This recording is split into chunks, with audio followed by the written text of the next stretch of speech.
Good morning, Tilted Brick fans. Today I'm going to show you how to use the Misty, which in my opinion is a game changer when it comes to stamping. I resisted purchasing one of these for a very long time, and I'm here to tell you it's worth the money. And once you start with it, you will never want to go back, and you will love it. So the nice thing about the Misty is it will, if you take out the extra pieces, it'll be deep enough for rubber stamps. If you leave these in, it's the right depth for acrylic stamps. So you're going to take your cardstock and stick it. I always like to stick mine in the corner unless I'm going to do an image that is off of the cardstock. And that's because I want to make sure every time, you see how it shifts a little bit, every time I want to push it into the corner. It does come with the magnet, and you put the magnet on there, and that helps keep it from going anywhere. So today I'm going to use two different sets that you can find in the store. These are by a wonderful company called Colorado Craft. And this company is from right down the road in Colorado Springs. They have the sweetest images. This one is the illustrator is Anita Jerem. So I'm going to use this Whisker Kisses set. And I'm also going to use this Better Together set. Sorry if I'm getting too close to the camera. So these are both available in the shop, along with some other ones that are really, really cute and sweet. I love these images because they're just sweet and make me smile. So today I'm going to show you how to use the Misty. So I take my acrylic stamp and I'm going to place it where I want on my cardstock panel. And this one I'm going to do both the sentiment and the image at the same time because I'm just going for a one layered card here. Sometimes I do a lot more layers and then I would do the sentiment separately, but this is just going to be a one layer so you can see how to use the Misty, and then I'm going to show you how to watercolor with distress inks. So then you're going to take, because I'm doing some watercoloring, I'm using the VersaFine Clair pigment ink. You can emboss with this. It also dries super fast, so you can watercolor with it and the ink does not bleed. The other thing I like about this is if you have a very fine stamp that has lots of details, this captures every detail. You can also find these in the store along with maybe 15 other colors. There's a ton of colors and they're really great to have. So you saw how I put the stamps here. Then I closed the lid, press down, and now see my stamps are on the lid. So I'll move this over so you can see. There's the stamps. And then I'm going to tap my ink over the images. And you can see where the ink is. Then just going to put this back down over the cardstock. Press it really well. You can use your hand, sleeve of a shirt, and there you go. Now if I had not done a good job stamping this, I would be able to re-ink and stamp again. So I will remove this one and I'm going to stamp the other image so you can see the process again. So I'm just taking off my stamps off of the door that has the hinge on it. And I'm going to place a new piece of cardstock. Again, placing it in the corner. Add my magnet to help keep it in place.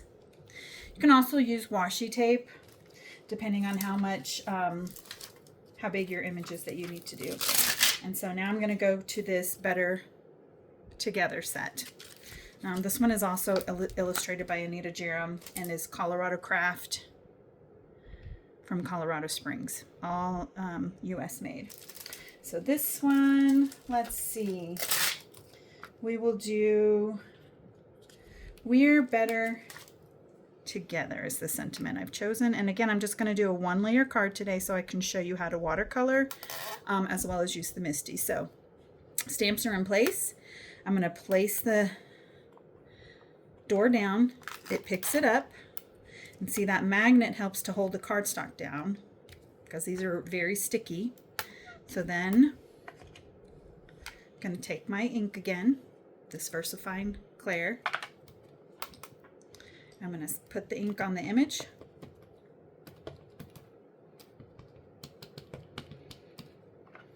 Lid back on the stamp. And I got a little bit of ink on my little door here, so I'm just going to wipe it off so it doesn't get onto my image. And now, again, press down. And you can use, in order to, you know, your skin's going to stick on this. In order to get a smoother move, you can use a paper towel, sleeve of your shirt, anything helps. And again, oh, see, good example. I missed this part of the image right here. And there's still ink on here, so I'm just going to push the door back down. And I'm going to specifically put pressure in that spot.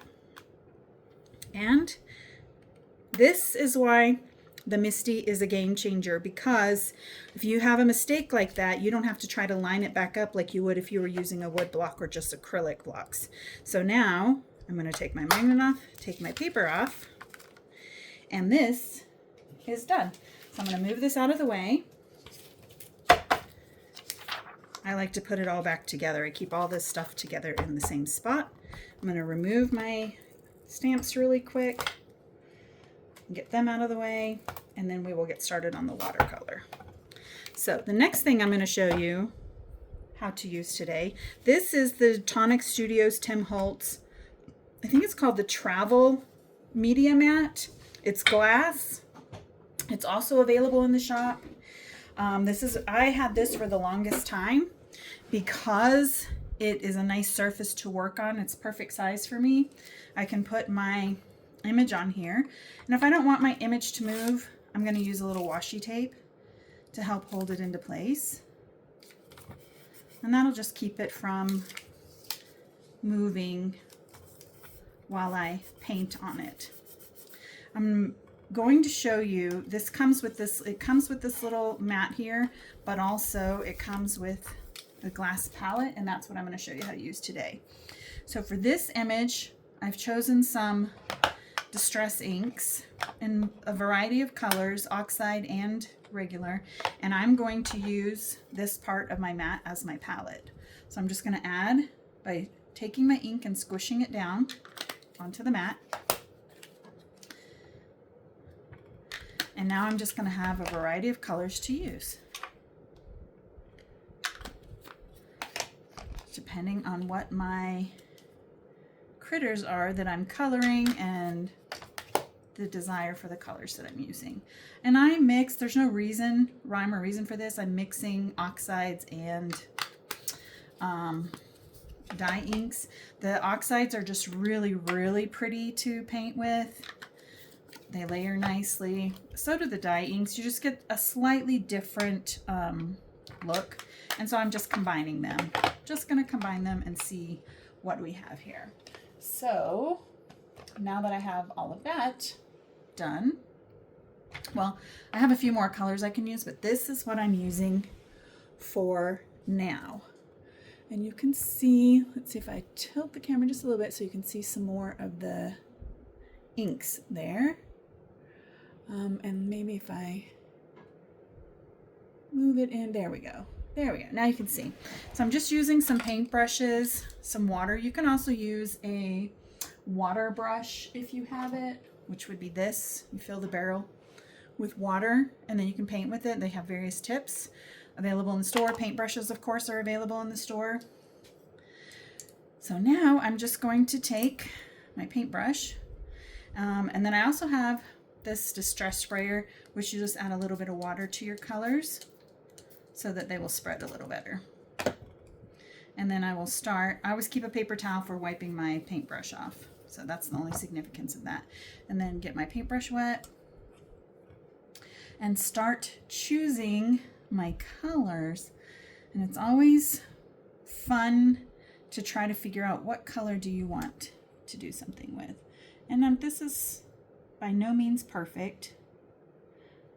It's not meant to be perfect. This is meant for, you know, enjoyment, maybe a little art therapy, something where you're just enjoying what you're doing. And I added that color there. Now I'm not just drawing it out just a little bit so that this part is a little bit lighter. And then I'm going to grab a little more to color this little arm. There. Okay. So this part may not be as much fun to watch, but it's kind of fun to do. And that's just, let's see, I think I had another color I wanted to do this fox in, but maybe not. I'm going to do him kind of in this reddish rusty color. And if we don't like that, then we will add some more to it. Now see, here's the dye ink. You can see how much more watery it is. And if you make a little oopsie like that, because it's watercolor, it's pretty forgiving if you get to it before it dries. So I can just dry that little spot off and it's fine. So I'm going to pull down some of this because it's a little bit wetter than I wanted it to be. Of course, you can choose a paintbrush that is a lot thinner, so you can get into those places. The paintbrush is really your preference, and this is just what I tend to use, is a thicker one. I do have some smaller ones out in case I want to use them, but at the moment that is not what I'm doing. So now I'm just going to add in my little bit darker place, specifically to these areas where you can see the shading that the stamp offered us. And any place that you think you might need shading. Best thing to do is just not worry about it, just kind of color, enjoy the process. I find that the longer I do it, the more natural my coloring looks, the more fun I have with coloring. I'm going to get, let's see, I want a little bit darker color over here, and I did oh, here it is. The problem is I have so many inks out, but I wanted to get a little bit more of a red color in there for that beautiful fox. I'm just gonna drop that in there. And this one is the pigment, which is the oxide, and so it just layers over really nicely.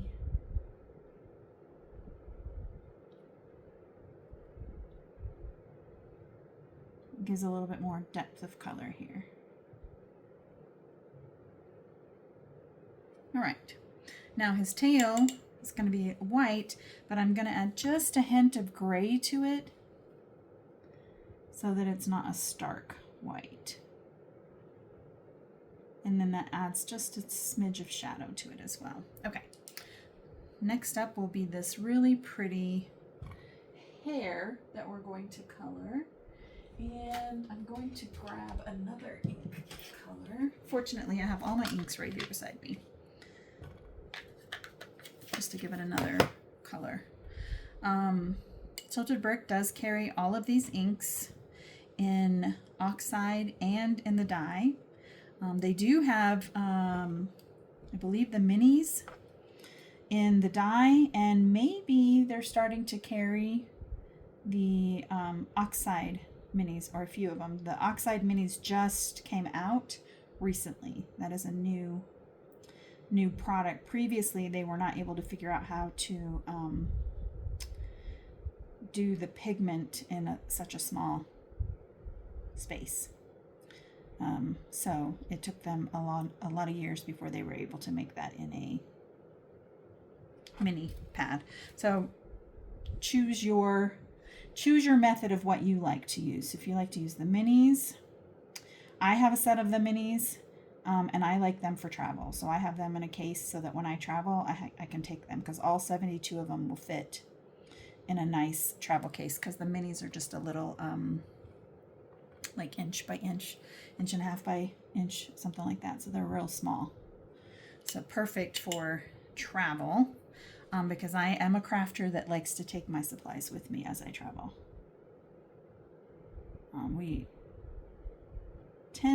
Before we moved to Colorado, we would go up to the mountains for a week to 10 days, and I would craft in the mountains. Now that we live here in northern Colorado, where I can see the mountains, we don't get to go spend a week in the mountains like we did before. So Now it's taken my craft supplies to different places. But I always take some images to watercolor and some little mini ink pads so that I can get my fix in while I'm traveling. And bless my husband's heart, he's very understanding of my addiction to crafting. He knows. I tease him that this is the money I spend on craft supplies I'm saving up. I'm doing it now so that when we retire, I'll have all the supplies I need. Okay, I'm just trying to add a little shadow and shading there. Get that one done. And then the next one looks like a cute little ground squirrel. And let's see. I do want to do like a darker brown, but also some of this red. So I'm just going to mix them a little bit. And come down the darker color.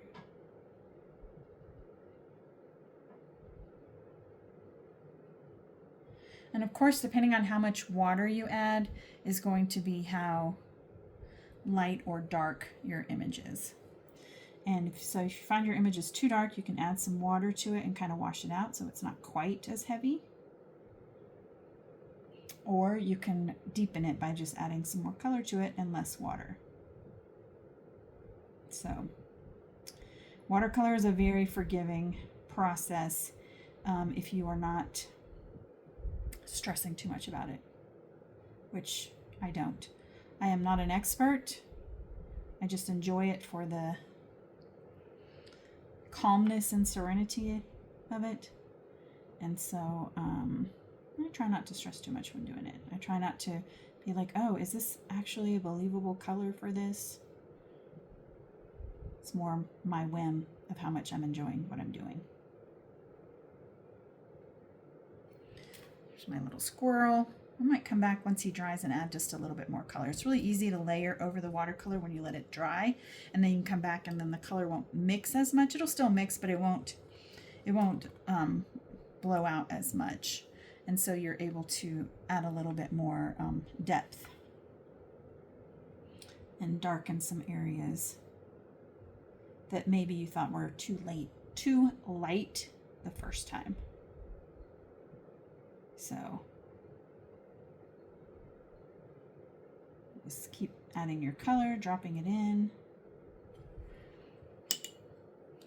And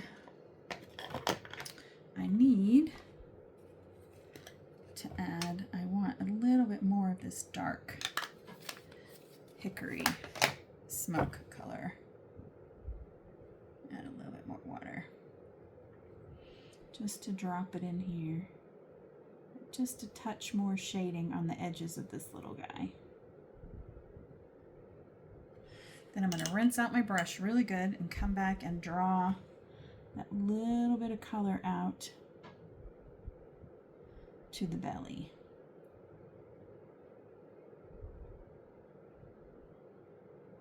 Okay. So, see, this was quick and easy. I have this little tail right here that I want to add a little mix of this gray and white so that it's not such a stark image. And I got a lot of water on there, so I'm just going to blot gently with my paper towel. Just take some of that off. It will dry, but I wanted to take some of it off just so I could see how dark the color was. Pull out a little bit more of that gray that's there. And yeah, I like that. I might want to add just a little bit more dark brown to the squirrel. And I noticed that my fox is looking a little on the yellow side, so I'm going to add a little bit more of the red to him. But again, this is just kind of as you like it. You can keep coming back and adding more and more shading. Really just depends on what floats your boat today. So I'm going to add a little bit more of this brown and this red to kind of knock this yellow down a bit of the fox. So it's supposed to be more of a rusty color, and I got it a little bit more yellow than I wanted. So, and again, I can blot. I'm going to blot that out once I got it wet, and I can drop in just a smidge more of this red, which will lessen that yellow. I think I like that better. Okay. And now I'm going to, the magic of this mat is it's super easy to clean off because it's just a glass mat. So you can take a wet paper towel. I happen to have some wet wipes right here. So I'm just going to wipe down part of it, not all of it, because I intend to use some of these colors for the next card or the next panel. I'm just going to wipe off this little part right here because I want to add some blue and some green so that I can add a grounding for this and then a little bit of color around the image. So here I've got my blue oxide, maybe a little bit of a darker blue for additional shading, and then I'm going to use 2 greens to add some grassiness grounding. Easy peasy. So I'm just lightly pressing these into the mat. It does not take much pressure. It does not take a lot of water. And so now making sure my brush is nice and clean from all the browns and stuff I had on there, and I'm just going to grab some of this blue, maybe a little bit more water, and I'm just going to start adding it to add a little bit of sky colored around my images. Being careful to not get too close to the other colors so I don't get like a bleed of the so there's, and this part does not have to be perfect at all. I like to do a little swirl motion just because I like the varying shades that are in there, where might be a little bit more water, might be a little bit more of the ink. Because I'm, again, by no means trying to make this perfect. I just want to draw out, add a little bit of color around the images instead of leaving it the stark, plain white.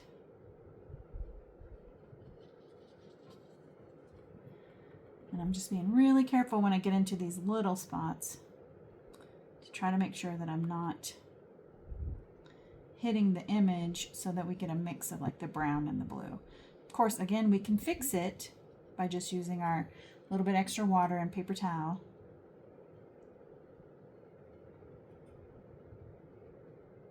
So easy peasy here. And almost got all the sky done. Add a little bit more water.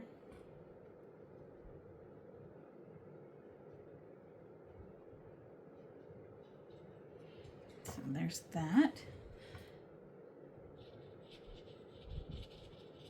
And I'm just going to kind of get some clean water, and I'm going to try to blend it out a little bit so that the color sort of fades instead of just ending.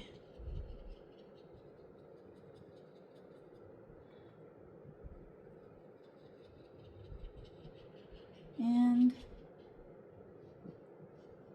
once that dries, I like that. I'm going to take just a smidge of this darker blue and I'm going to add it like closer to the bottom, and then in the little corners where there might be a little bit more shading.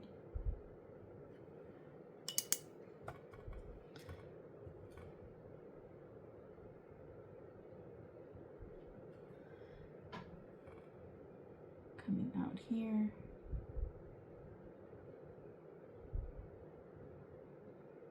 And That is just about it for my blue, and then I'll move into the grassy color. Okay, now come back and draw this out a little bit so it's not so stark. Just mix it into the surrounding area.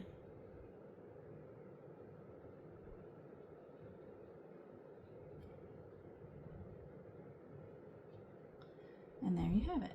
Now we have a little bit more color around the images. It looks pretty good. Maybe a touch more. You can keep going with your shading as much as you like.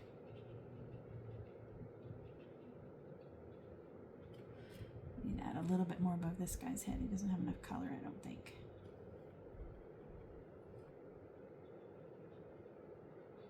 Okay. So there we have it. Now rinse my brush again really well, and I'll do some grassiness. Just add some ground in there.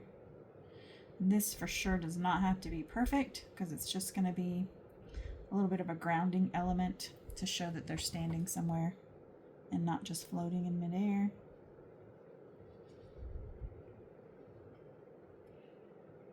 Then I'm going to take my second color, touch it in there, and since it's wet, it's going to spread however it wants to, which will add a little bit more organic look to it. Again, I'm not an expert. If you're an expert watercolorer, then I would love for you to come and show me how to do some things. This is just for fun. Just for fun, because I'm not an expert. I just enjoy doing it for fun. So, and there is our first little image. Not too bad, pretty quick, pretty easy. And now I will get the second image out really quick, and we'll do the same thing. And that way, if you have any questions, you'll get to see it all again. Okay, so this time I have two little kitties. This is the Whisker Kisses set. So I'm going to color these little birds. Nice yellow.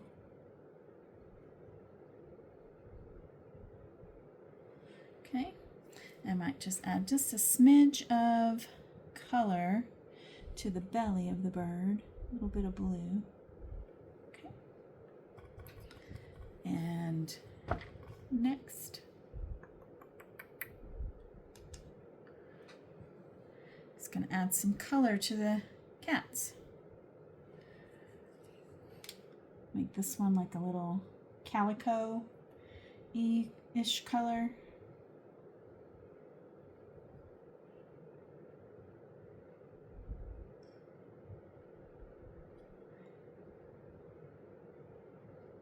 Pretty little kitty.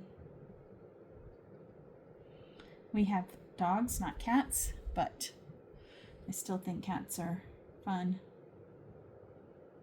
But my husband's allergic, so we don't do kitties.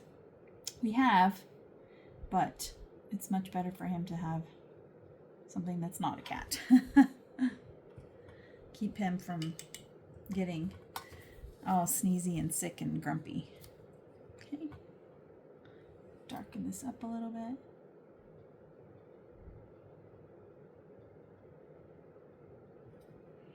Maybe a little color on the tail.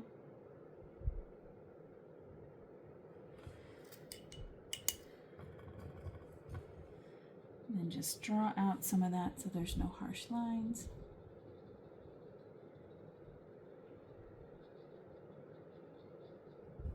Fade it out.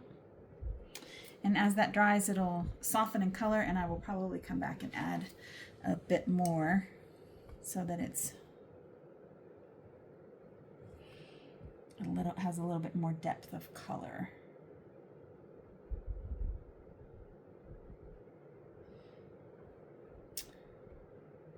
Again, this is a Colorado Craft which is in Colorado Springs.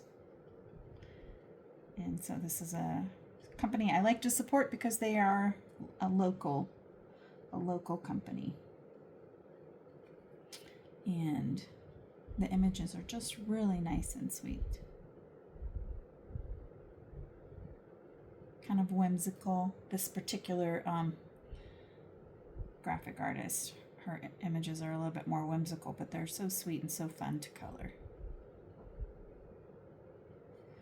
So, okay, I'm going to continue adding a little bit more. Let's see. I'm going to darken up parts of this kitty.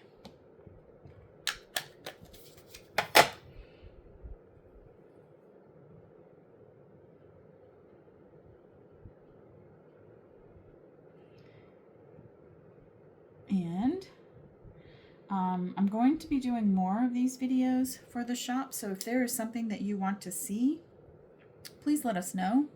And if it is, whether it's in my wheelhouse or not, I will do the research and I will do a video on how to use the product. I am more stamping and mixed media, but if it's something that I can learn how to do so that I can show others how to do, I'm happy to learn and pass that on to you so that you can just watch and maybe learn a little bit quicker than having to do the research yourself. Because this is what I enjoy doing. I enjoy the learning. I really enjoy sharing.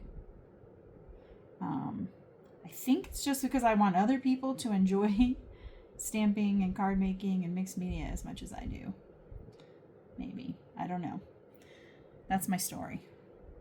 I just want to share. Okay. Let's see if we got that. Doesn't have to be perfect. I just noticed that there's two little birdies peeking in the corner over here. I'll get them. And this little guy actually has a beak that's quite prominent and able to be colored, so I'll drop a little color in there. Okay, now we want to add some color to this present, and I think I will color it blue since I have all this extra blue. You can see that some of my ink is starting to dry, and so just spray it again or get the paintbrush wet. It's easy to reactivate it and have some color to use. So now I'm just going to drop this into the box.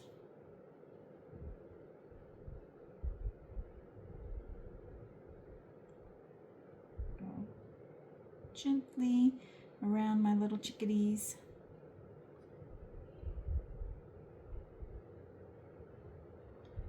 And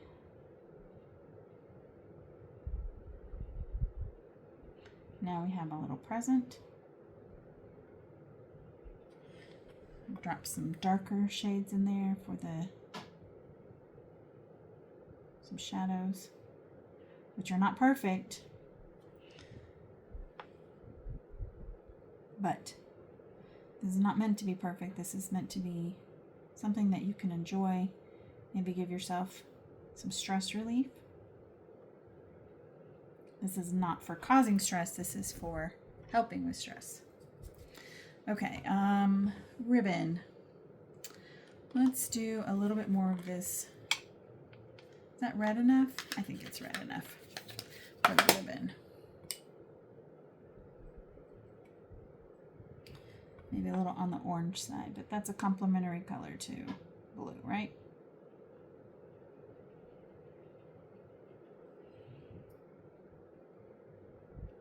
Okay.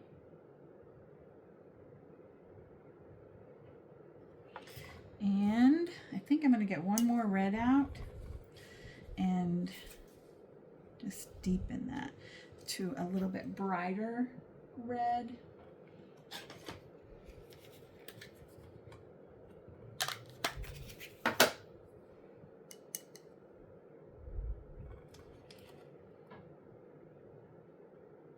There we go.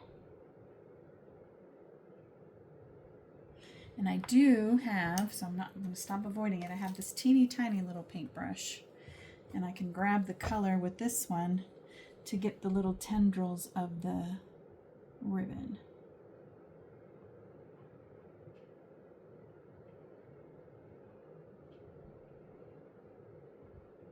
Okay, and we'll go ahead and color this little collar as well.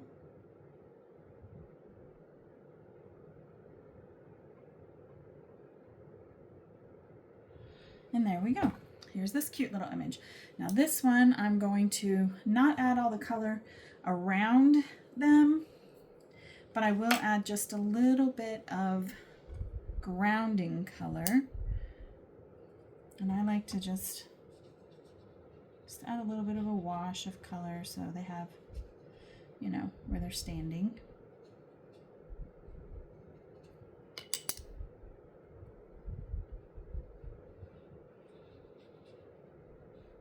And then just blot it a little bit. I'm going to come back with another color. And I want to add, I'm going to take a little bit of this gray. I want to add just a little bit of color underneath these items to appear like we have that shading from them sitting there.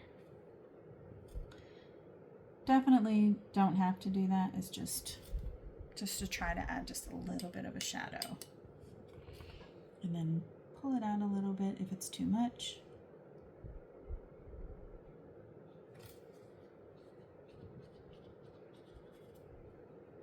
Okay.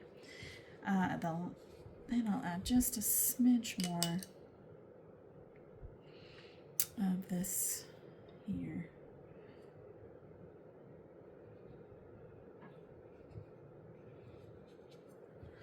Maybe it's a little bit of this brown color to give me some more ground. There we go. Okay, and the final thing I'm going to do here is I like to add a little bit of splatter sometimes. And so I'm going to take this, I'm going to take this lighter blue. And I'm going to use this for splatter. And that's just, I like how those two, the brown combined with a little bit. It's just getting my paintbrush wet and then doing around my image. I'm going to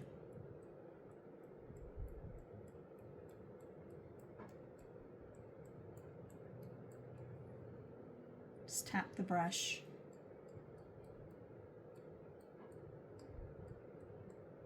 And once that dries, it'll be a nice little extra texture for the image. So here is our first image that I watercolored. Again, I used just Distress inks and oxides. And then here's our second one. And so that is the end of today's demonstration. I'm Angie Hughes, and I do demonstrations twice a month at the shop. So if you just come in, see what we're doing. Also, I will be there. I'm going to try to come on Wednesdays for just to answer questions. And the last thing that I will say is just a reminder that if you have a product that you want to see us use, if you have a technique that you want to see us use, please let Sandra know, and then she and I will get together and plan the next video or the next in-store demonstration. Thank you for watching today, and have a wonderful day.